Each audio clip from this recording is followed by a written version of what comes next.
Tuhan di dalam sorga, terima kasih buat tahun baru Imlek ini. Terima kasih ya Tuhan bahwa kami juga masih punya keluarga untuk kami saling mengasihi dan menyatakan kasih di dalam Engkau kepada keluarga kami.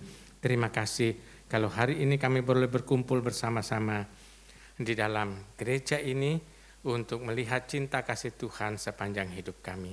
Sekarang kami ingin mendengarkan firman Tuhan, kami juga ingin membahas tradisi yang ada, kiranya Tuhan boleh dipermuliakan dan kami bisa mengerti dengan pimpinan dan bimbingan Allah Roh Kudus. Di dalam nama Tuhan Yesus. Amin.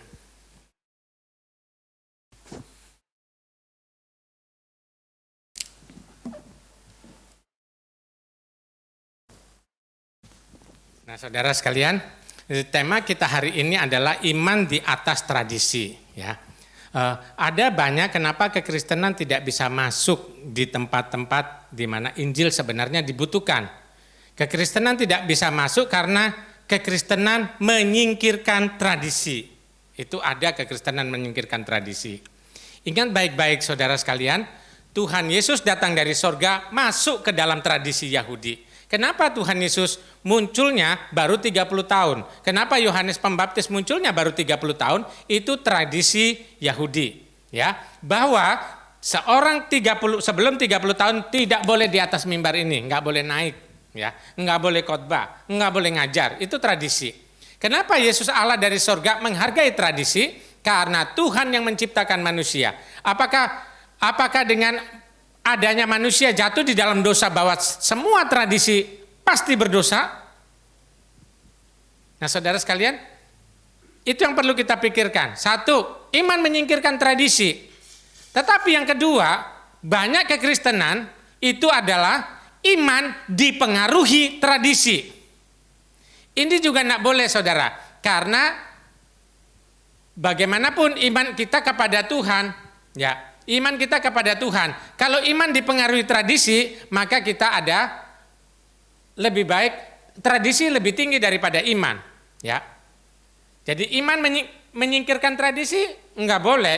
Iman dipengaruhi tradisi juga enggak boleh. Yang betul adalah iman di atas tradisi. Artinya iman memaknai tradisi karena tradisi yang ada pun bisa dipakai untuk memberitakan Injil Tuhan. Ya, bisa bilang budaya Chinese. Dunia sudah jatuh di dalam dosa. Tetapi apakah tidak ada yang bisa dipakai di dalam dunia ini untuk bisa membuat orang mengenal Tuhan Yesus? Ternyata banyak, termasuk dalam tradisi-tradisi Tionghoa, tradisi-tradisi Chinese. So, kita mulai dari tradisi. Kita bangkit berdiri bersama-sama. Saudara, dari tadi belum ada yang ngomong, ayo. Saling mengucapkan ya, oke. Biasanya mengucapkan apa terserah saudara.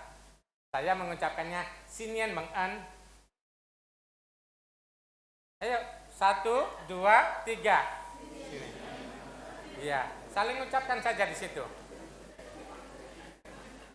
Oke, sekarang tradisi saudara, sekarang tradisi. Jangan duduk. Taruh tanganmu tetap dalam keadaan mengucapkan selamat. Oke, perhatikan ya. Tangannya. Maaf, saya belakang. Biar ini dia mimbar aja belakangnya. Saudara, apakah tangan kanan atau tangan kiri yang ada di yang kalian lakukan?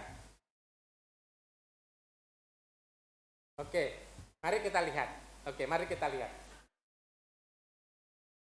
Kiri di bawah, kanan di atas, betul. Oke, saudara perhatikan, di sini ada simbol jari ini di jari. Waktu jarinya seperti gini, ya, ini kan jari, berarti kan jari jempol kanan di atas, jempol kiri di bawah. Coba kita tarik begini, bacanya apa? Bacanya ru, artinya masuklah kau atau matilah kau. Soal saudara salah itu oke aja. Cuma ini belajar kan? Oke. Jadi ini kalau kanan di atas itu bacanya ru ini kalau dalam tulisan Mandarin. Coba sekarang balik tangan kiri di atas. Ini bacanya ren, artinya orang, artinya bahagia. Jadi saudara mau minta orang cepat mati atau bahagia tergantung tanganmu. Ya, silakan duduk. Nah saudara sekalian, saya belajar budaya Chinese pertama kali di kota Changsha, ya, khusus belajar budaya. Nah saya belajar dari guru di sana gitu loh. Walaupun sekarang terserah gitu ya, tetapi kita bisa memakai tradisi untuk memberitakan Injil Tuhan. Ini saudara siapa Vincent dari Wenzhou Jiating Jiahui. Women se Anhui Lianluo Jiating Jiahui. Ya, jadi saudara ada banyak karakter-karakter Chinese yang bisa dipakai untuk memberitakan Injil Tuhan. Sederhananya saudara. Nah, karakter Chinese yang paling banyak ini apa itu? Fu atau Hoki gitu ya, Hoki itu Imlek itu bahasa Hokian bukan bahasa Mandarin gitu ya. Jadi itu adalah Fu. Perhatikan saudara, yang ini kitab Wahyu di dalam Perjanjian Baru, Jiselu, pakai ini. Ini artinya wahyu atau firman Tuhan. Terus ini adanya bacanya Ikotian, artinya seseorang dengan seluruh kepunyaannya, seluruh kebisaannya, tanpa firman Tuhan, meyoyong. Ya, jadi semua manusia yang kita punyai, yang kita ketahui, kalau tidak ada firman Tuhan, nih bohokila, nih meo, singfu. Jadi kamu nggak akan bahagia kalau hidupmu dengan seluruh kekayaanmu hanya untuk memuaskan dirimu sendiri dan kamu lupa bahwa hidupmu harus bergantung sama firman Tuhan, maka hidupmu bukan fu, bukan penuh berkat. Fu ini artinya 1 beruntung, 2 bahagia, 3 berkat. Jadi kalau orang mau dekat dengan Tuhan, barulah hidupnya disebut beruntung, barulah disebut bahagia, dan barulah hidupnya diberkati. Saudara, bisa kan bahasa tradisi dipakai untuk memberitakan Injil? Bisa. So, iman jangan menyingkirkan tradisi. Misalnya saudara, siapa yang bilang kalau khotbah di depan mimbar harus pakai jas? Siapa yang bilang? Apakah Alkitab ngajar? Meyo, enggak ada. Ya, bukankah ini tradisi? Waktu saya di Tiongkok di kota Changsha, terus kami pindah ke Hefei di Anhui. Tukang beca pakai jas. Nah saudara sekalian, jadi ini tradisi saudara. Lalu mengapa yang tradisi barat kita terima 100%? Sedang tradisi lain tidak. Karena dulu kekristenan yang bawa orang barat. Tapi bukan berarti semua barat pasti benar. No, ini yang kita perlu waspadai. Nah saudara, iman bukan menyingkirkan tradisi, iman tidak boleh dipengaruhi tradisi, tapi iman harus di atas tradisi. Artinya ada banyak tradisi yang bisa dipakai untuk memuliakan Tuhan. Ada juga yang tidak. Nah sekarang, menurut Anda, Imlek itu apa? Pesta petani atau ajaran Konghucu? Saya menghormati Kongzi di Tiongkok disebut dengan Rujiao. Jadi Rujiao itu ajaran filsafatnya Konghucu yang sangat baik, saudara. Ya, tetapi di Tiongkok tidak diakui sebagai agama. Di sini diakui sebagai agama, kita hormati. Tapi itunya saja, sayanya udah kelihatan. Ya, yang di bawah nanti enggak apa-apa. Oh, di sini ya. Nah, saudara sekalian. Jadi saudara sekalian, jadi jauh sebelum Konghucu lahir 551 sebelum Masehi. 551 sebelum Masehi. Sekarang tahun berapa? 2023 tambah 551 2654 atau 27 cepetan. Ini banyak guru nih, ayo matematik kamu gimana? Jangan duduk dekat satpam. Ya. 2574. Itu sebabnya kenapa banyak orang mengatakan tahun Imlek sekarang tahun 2574. Tapi saya ingin kasih tahu, kalau Anda buka Wikipedia tentang Chinese New Year, maka nggak ada angka itu. yang angka dari angka Huangti, ya. Nah, saudara sekalian, perhatikan, ini orang Chinese Los Angeles mengatakan tahun sekarang 4721. Ini juga 4721, ya. Dari Eropa, ya. Kok beda?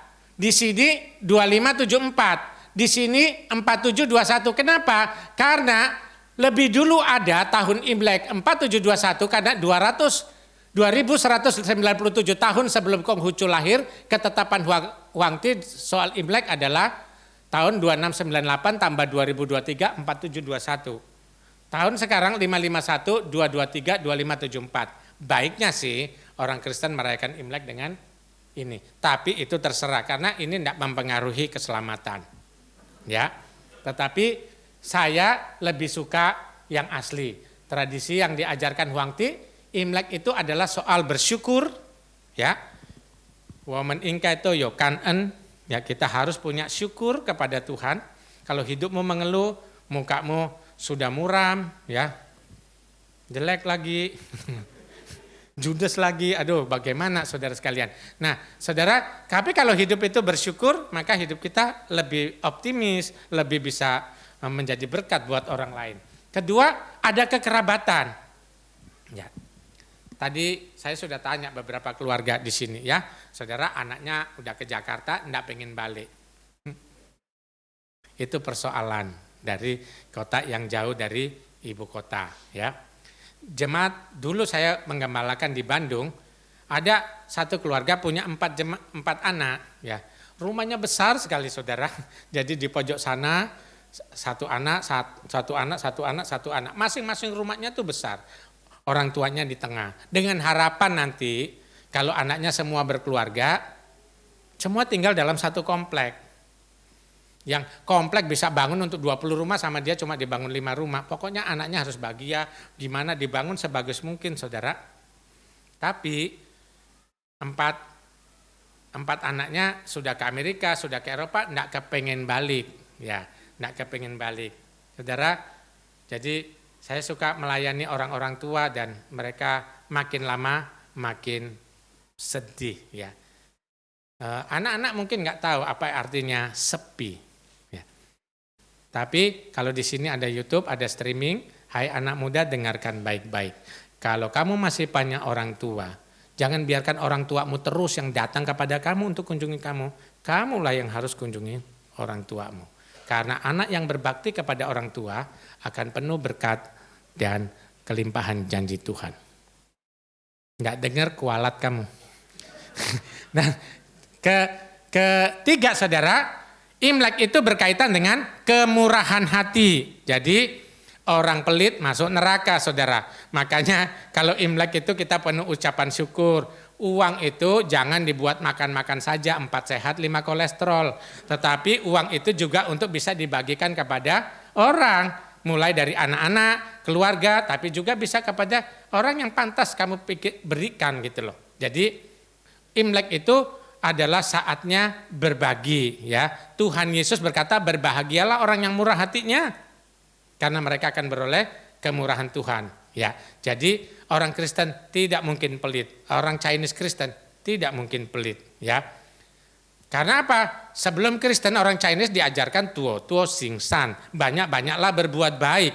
Lalu jadi Kristen kok jadi pelit, pasti ada yang salah dalam kekristenannya. Ya. Nah, saudara, ini tradisi.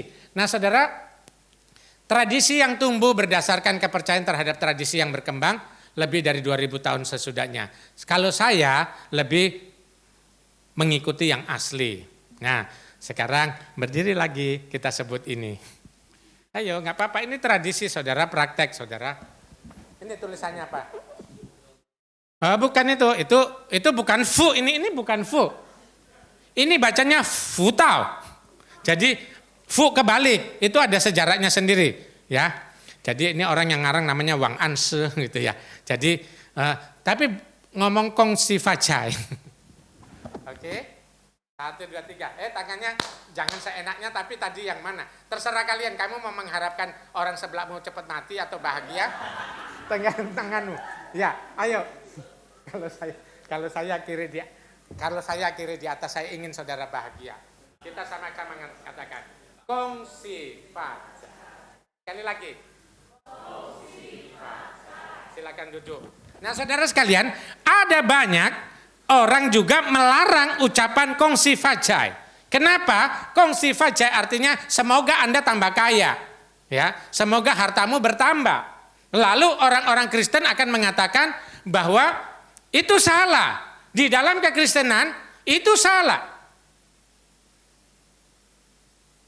Nah, apakah benar-benar salah? Mari kita uji dengan firman Tuhan. Firman Tuhan mengatakan kekayaan datangnya daripada Tuhan, susah payah tidak dapat menambahinya. Artinya kalau kekayaan harta benda asalnya dari Tuhan. Tuhan Yesus juga tidak ada anti kekayaan. Tuhan Yesus berkata, aku datang supaya kamu memperoleh hidup dan hidup dalam kelimpahan. Artinya Tuhan juga nggak larang. Yang salah kongsi fajai adalah kalau manusia mengorbankan apa saja, mengorbankan siapa saja untuk menjadi kaya. Dan akhirnya kekayaan hanya digunakan untuk diri sendiri, hanya digunakan untuk pesta-pesta, hanya digunakan juga untuk berdosa. Orang kaya banyak bisa buat dosa. Kenapa? Ya banyak hal. Dengan uang kau bisa beli segalanya. Oke, kalau kongsi fajai, kamu arahkan hanya untuk yang seperti itu, maka kamu berdosa dan artinya kamu belum bertobat. Tetapi perhatikan, kenapa orang Tiongkok mengatakan kongsi fajai? Karena bagi orang Tiongkok dari kecil diajarkan bahwa kamu harus berjuang. Kamu harus ulet gigi supaya kamu memperoleh harta yang cukup. Harta yang cukup bisa menolong keluargamu, bisa membahagiakan keluargamu dan menolong orang lain di dalam keluargamu yang susah. Jadi filosofi pertamanya adalah supaya orang itu dengan uang yang didapat, maka dia bisa mengangkat harkat hidup keluarganya. Kalau di sini apa yang salah? Orang Kristen juga banyak kok yang salah kalau tradisi. Misalnya semua persembahan kumpul ke gereja hanya untuk dipakai pendetanya saja. Akhirnya pendeta berkata, muda, foya-foya, tua kaya raya, mati masuk surga. Semua juga mau. Saudara sekalian, kalau hidupnya hanya untuk keegoisan diri sendiri itu salah. Walaupun sebenarnya saya lebih senang mengucapkan Sinien Meng En karena lebih hebat dari kongsi fajai. Kiranya tahun-tahun hidupmu, tahun baru ini kamu penuh dengan kelimpahan anugerah. Bukankah Alkitab mengajarkan grace upon grace, ya? Hidup anugerah di atas anugerah, ya. Ini bacanya Futau. Nah, satu kali orang Wang Anse itu datang membangun satu rumah pejabat atau kerajaan. Lalu dia bangun sudah selesai dengan berbagai syaratnya yang orang sekarang bilang feng shui atau hong shui. Ya. Lalu udah dibangun katanya supaya orang itu bisa dapat berkat. Jadi ininya harus ngadap sana, pintunya harus ukuran berapa, jendelanya harus ukuran berapa, warnanya harus apa, hiasan yang di situ nggak boleh apa, boleh apa. Nah saudara akhirnya sudah dibuat. Tapi Wang Anse itu punya satu syarat, gitu. Dia minta kepada pejabat itu, gua bangunin rumahmu dan hidupmu bahagia, keluargamu bahagia, kamu sukses kaya raya. Oke, deal akhirnya saudara. Tapi pada waktu pesta peresmian rumah, ternyata apa yang dimau Wang Anse itu nggak ada. Marahlah dia dan mengajak murid-muridnya, kita rubah semua ini ornamennya biar dia terkutuk, biar dia sial dan sebagainya. Jadi kutuk dan sial tergantung ornamen gitu ya. Akhirnya saudara sekalian dia marah. Lalu Duti-nya bilang, Duti itu adalah murid-muridnya. Murid-muridnya bilang saudara, Lao Tse, kita mau makan enak, sekarang mau makan enak kamu ajak pergi. Sudah biar aja nanti saya kasih kamu makan. Lalu sebenarnya apa masalahnya? Setelah jalan jauh, lalu bilang gini, Wang Anse-nya bilang, saya minta cukyok, saya minta kaki babi, nggak ada di situ. Harusnya kan kaki babi, saya minta ada, karena saya mau makan kaki babi di situ. Ya. Nah saudara sekalian, lalu bilang, muridnya bilang, oh lalu kalau gitu ngobrol dong. Semua kaki babi dikasih kebungkus sama kita. Jadi tidak disuguhi tamu tapi disuruh kita bawa pulang supaya kita bawa menikmati dengan lause di sendiri. Jadi muridnya bawa kaki babi, saudara banyak gitu ya. Udah dimasak enak. Akhirnya Bang Anse bilang, waduh ini salah saya sudah emosi dan saya salah. Ayo kita balik. Lalu kita balik, rame-rame terus muridnya bilang nggak mungkin merubah banyak hal di dalam rumah itu hanya dalam waktu 1 jam. Nanti jam 6 malam Imlek sudah berlaku dan syarat itu sudah berlaku. Sudah, sekarang semua tulis fu. Semua sambil jalan fu gitu ya. Lalu ketika sampai rumah, tempelkan semua tapi jangan begini. Kalau gini namanya fu, artinya fu. Tapi kalau tempelkan kebalik di semua jendela, di semua pintu. Akhirnya murid-murid bilang, tempel semua. Kenapa harus gitu? Itu namanya futau. Artinya berkat, beruntung dan bahagia pasti sampai di rumah ini. Loh kan pinter-pinternya ahli Hong Shui ini. Nah saudara sekalian, itu asal mula ini. Itu tradisi saudara. Nah yang kayak gini tidak perlu diikuti. Kalau untuk bagus boleh. Ya, karena itu saya lebih suka mengatakan sinyen mengen ya. Jadi hidupmu penuh dengan anugerah. Walaupun saya tidak berkata melarang orang kongsi fajai. Nah saudara, inti nasihat Paulus di dalam Alkitab dikatakan, aku heran bahwa kamu begitu lekas berbalik daripada Dia yang oleh kasih karunia Kristus telah memanggil kamu dan mengikuti suatu Injil yang lain yang sebenarnya bukan Injil. Hanya ada orang yang mengacaukan kamu dan yang bermaksud untuk memutarbalikan Injil Kristus. Nah saudara, sebenarnya ini konteksnya adalah murid-murid Paulus jemaat di Galatia itu dipengaruhi oleh Injil yang lain yang mengatakan Yesus Kristus saja tidak cukup. Demikian juga misalnya kita menyampur Injil Kristus dengan tradisi-tradisi yang tidak memuliakan Tuhan. Saya katakan kita tidak bisa menerima semua tradisi, tapi kita masih bisa memanfaatkan tradisi yang ada. Ya, jadi jangan singkirkan. Tapi kalau iman ditentukan oleh tradisi itu keliru. Kira-kira inilah inti yang diajarkan Paulus. Aku heran kenapa kamu gampang dipengaruhi oleh hal-hal yang lain. Ya, saudara, tradisi gampang sekali mengacaukan iman Kristen. Misalnya, seorang terkenal, pendeta terkenal ngaku dia terjun ke neraka, gitu loh. Ngaku dia pergi ke sorga. Alkitab bilang sesudah Yesus naik ke sorga, tidak seorang pun bisa sampai ke sorga. Dan hanya Tuhan Yesus yang bisa turun ke dalam situ dan bisa naik lagi. Jadi orang itu terpukau dengan orang-orang yang bisa bicara di mimbar seperti ini. Padahal itu sesat dan salah ya. Tapi ribuan orang, ratusan ribu mungkin orang mengikutinya.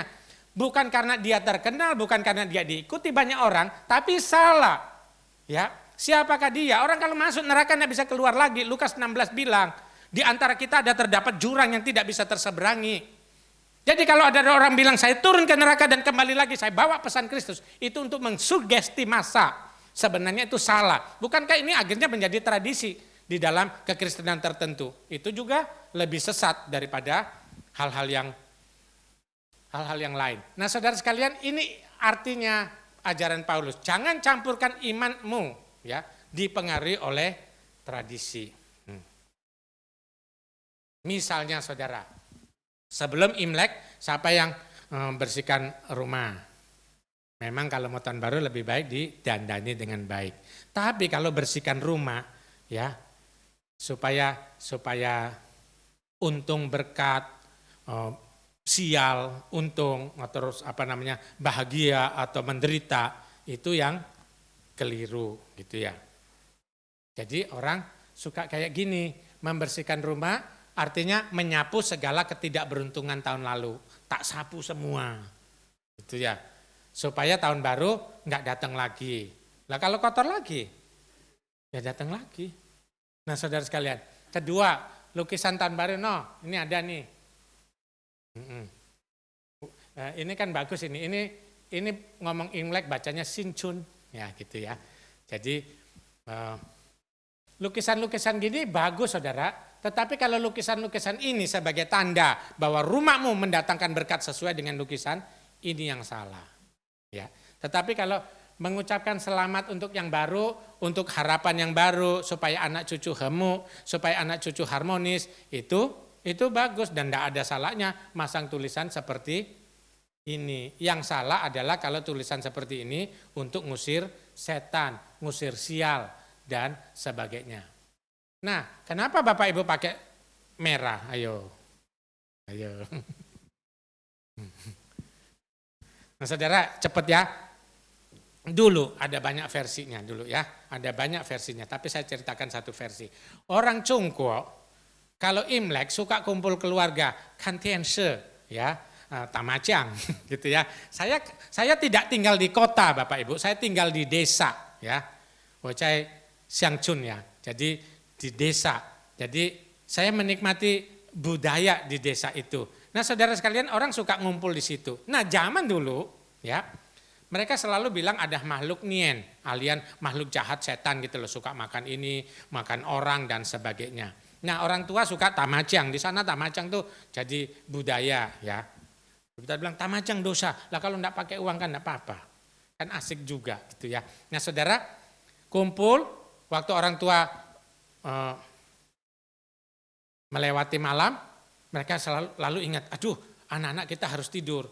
Nah, waktu anak-anak tidur, mereka waktu main kartu, mereka ingat, kalau makhluk nian itu datang, makhluk nian itu pertama setelah makan ternak, dia akan makan anak-anak. Lalu saudara sekalian, jadi satu orang bilang, katanya bahwa makhluk nian itu bisa nggak ganggu anak kita. Syaratnya gimana? Masukkan ke kantong merah, warna merah, terus masukkan uang. Lalu taruh di depan anak-anak. Lalu ketika anak-anak tidur, ketika mereka main, anak-anak kan tidurnya ruangnya besar itu. Kalau zaman dulu Sehuen, rumah orang Cungko itu besar-besar. Jadi anak-anak ngumpul banyak-banyak, antara cucu semua kumpul, lalu orang tua mulai taruh angpau, kantong merah itu loh, sekarang terjemahnya angpau, di perut atau di kepala anak-anak itu, ya. Jadi terus mereka asik main kartu. Waktu mereka mulai ngantuk, mereka ingat, anak-anak kita gimana nih? Akhirnya mereka orang besar rombongan ke kamar anak-anak, ternyata anak-anaknya tetap ada. Kantong yang warna merah itu dan isinya uang itu hilang semua.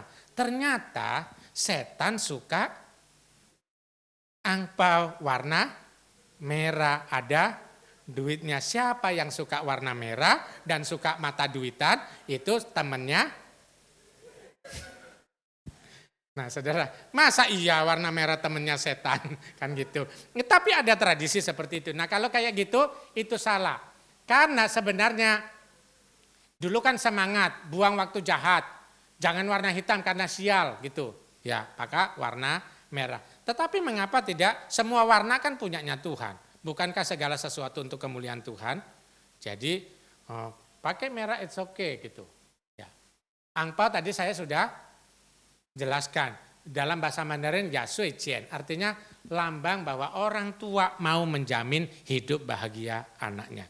Jadi kalau anak itu, orang tua punya anak ya berani bertanggung jawab untuk menjamin kebahagiaan anaknya. Tapi ingat, bahagia bukan cuma uang, tapi bahagia kalau orang itu dekat Tuhan, dekat firman Tuhan. Ya.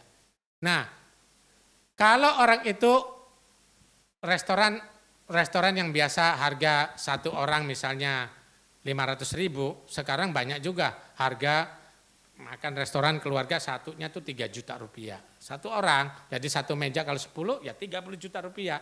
Ini di kota-kota besar udah biasa gitu. Padang enggak tahu termasuk kota besar atau enggak. Nah, saudara sekalian, jadi makan bersama itu bagus sekali ya. Jika anggota keluarga bekerja, terus kumpul bersama-sama, maka itu adalah hal yang bagus, ya. Nah, anak-anak yang di sini maupun yang lihat YouTube, saya kasih tahu. Ketika kamu sudah besar nanti, orang tuamu sangat merindukan kamu. Walaupun engkau sibuk, coba manfaatkan 1 tahun 1-2 kali kumpul sama-sama, makan orang tua, makan bersama orang tua. Anda tahu itu bahagianya, kehangatannya cukup bertahan lama. Betapa mereka menahan sepi, menahan rindu karena Anda jauh dari sana. Jadi anak-anak yang di sini dengar baik-baik, sampai kapanpun kamu besar dan sukses, kalau kamu masih punya orang tua, sempat-sempatkan waktu makan bersama dengan orang tuamu. Nah, persiapkan makanan saudara, ini macam-macam ya, macam-macam banyak cerita mistik di dalamnya. Ya, terus kue keranjang, nih sudah bagi kue keranjang. Kenapa kue keranjang ada? Menurut tradisi, ini tradisi saudara, setan itu 15 hari sebelum Imlek, dia pulang cuti. Jadi setan rupanya ada cuti. pulangnya ke langit. Nama setannya namanya Dewa Dapur gitu ya. Suka pulang ke langit gitu loh. Dia cuti. Waktu cuti itu dia suka laporkan ke Dewa Langit. Gua tinggal di keluarga ini nggak baik, keluarga ini pelit, keluarga ini gini. Akhirnya mempengaruhi berkat di tahun yang baru. Nah supaya setannya itu nggak banyak ngomong ke Dewa Langit. Satu, dikasih yang manis. Dua, yang lengket. Kalau gigi palsu bisa lepas. Nah itu kue keranjang. Nah saudara akhirnya orangnya makan ngasih kue keranjang itu sejarahnya kue keranjang gitu ya. Jadi kan dikasih supaya sampai sana ketika mau ngomong setannya tuh gitu akhirnya nggak jelas. Dewa Langit bilang udah minggir ganti yang lain gitu. Nah saudara sekalian itu. Nah tapi kalau kue keranjang untuk dinikmati bersama it's okay ya. Jangan kue keranjang dikasih ke Dewa Dapur. Petasan banyak saudara. Petasan ini untuk ngusir setan. Sejarah petasan di dunia pertama kali di dunia dari Tiongkok saudara. Ya, gimana tradisi berkembang? Banyak cerita tradisi yang ada. Satu saudara, waktu dulu waktu makhluk setan itu datang, makhluk yang datang, keluarga itu suka lari. Nah satu ada terakhir ada satu keluarga dengan 2 anak, suami istri dengan 2 anak. Satu kali makhluk yang itu datang, akhirnya suaminya bilang, ayo kita pergi. Ya, kita pergi. Akhirnya anak bawa mainan, papanya bawa duit, tapi yang namanya emak-emak dia bawa rantang, kuali, panci, wajan, dia bawa semua. Nah, waktu dia bawa, kan karena dia bawaannya banyak, akhirnya dia jalannya atau larinya lebih lambat. Tapi suara setan makin lama makin dekat. Duk, duk, duk, duk, duk. Makhluknya ganas besar gitu. Tapi saking cepatnya dan saking capeknya akhirnya sang ibu ini jatuh semua, bukan dipukul. Kualinya, rantangnya, wajannya itu jatuh semua.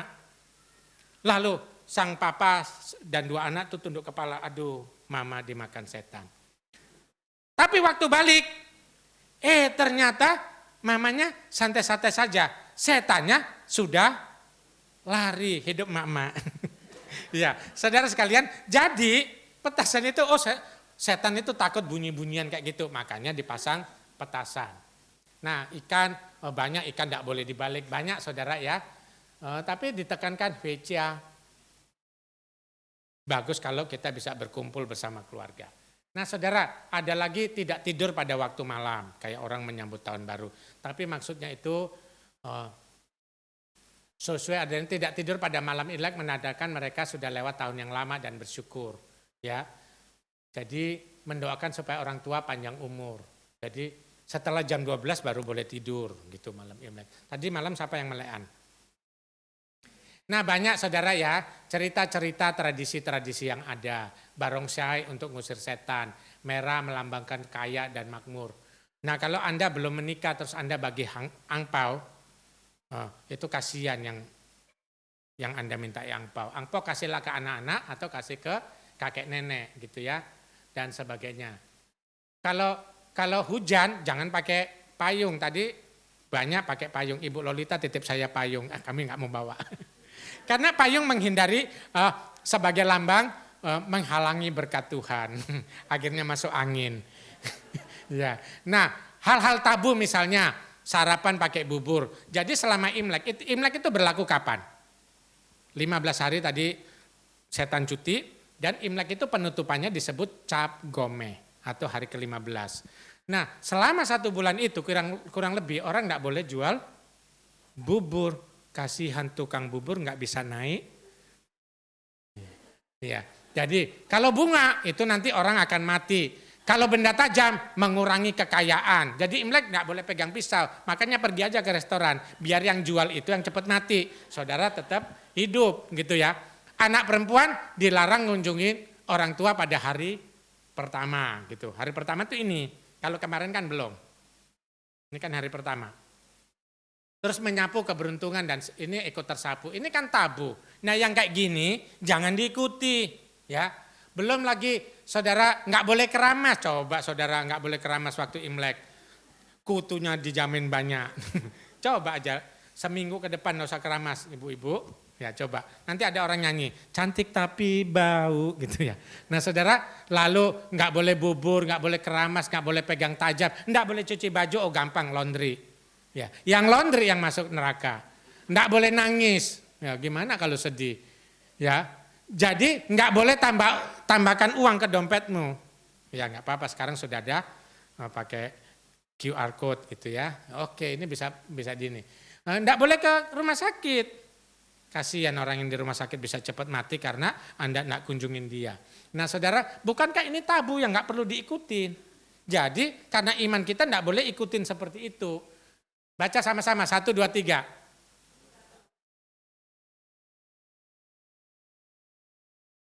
Jadi berkat datangnya daripada Tuhan. Kita harus kerja keras, ya. Artinya jika kekayaan berasal dari Tuhan, maka dalam kekayaan itu tidak disertai dengan kesusahan dari kekayaan itu. Banyak orang pakai jimat ke orang pintar, ke ahli hong shui untuk supaya dapat kaya. Ingat, semua kuasa setan pasti minta tumbal. Kalau Anda tidak mau sedih sekarang, jangan pernah berurusan dengan setan. Tadi kan Tuhan memberkati anak cucu, Mazmur 37 ayat 24 sampai 26. Itu janji Tuhan. Nah saudara, kalau kita hidup dengan serakah itu keliru. Makanya kongsi fajar untuk keserakahan itu pasti salah. Ya. Tetapi kalau untuk berbakti kepada orang tua, oke. Nah apakah kita miskin atau kaya? Kehadiran dan perkenan Tuhan adalah kekayaan terbesar kita. Kita baca ayat ini sama-sama, 1, 2, 3. Tetapi pada hari malang ingatlah bahwa hari malang ini pun dijadikan Allah. Seperti juga hari mujur supaya manusia tidak dapat menentukan sesuatu mengenai masa depannya. Artinya diajak untuk mengandalkan Allah. Saudara sekalian, kalau bekerja berhasil tanpa kerja keras itu namanya beruntung.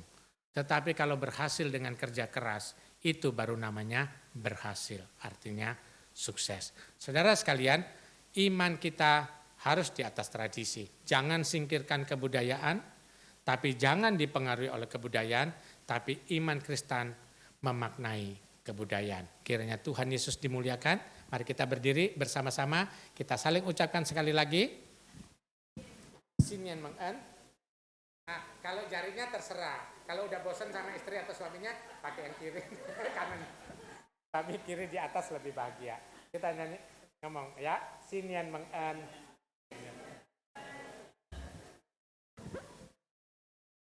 Oke, Cingco, silakan duduk, kita berdoa. Tuhan Yesus, terima kasih hari ini kami belajar sedikit kepada kebenaran firman Tuhan dan bagaimana kami mengaplikasikan di dalam hidup kami. Terima kasih ya Tuhan. Tolonglah di tahun yang baru ini keluarga-keluarga di jemaat ini bisa tambah bahagia. Kalau mereka punya anak yang enggak mau kumpul orang tua, Tuhan sadarkan anak-anak mereka. Kalau mereka punya masalah-masalah hubungan-hubungan keluarga, Tuhan tolong, Tuhan jembatani mereka. Tuhan, kami rindu supaya jemaat di sini bahagia, punya kekerabatan, kekeluargaan yang baik, dan bisa memuliakan Tuhan, serta memakai harta mereka bukan untuk kepuasan, kebanggaan, serta nafsu mereka sendiri, tetapi uang juga bisa dipakai untuk memuliakan Tuhan, melalui memperhatikan sesama. Di dalam nama Tuhan Yesus kami berdoa.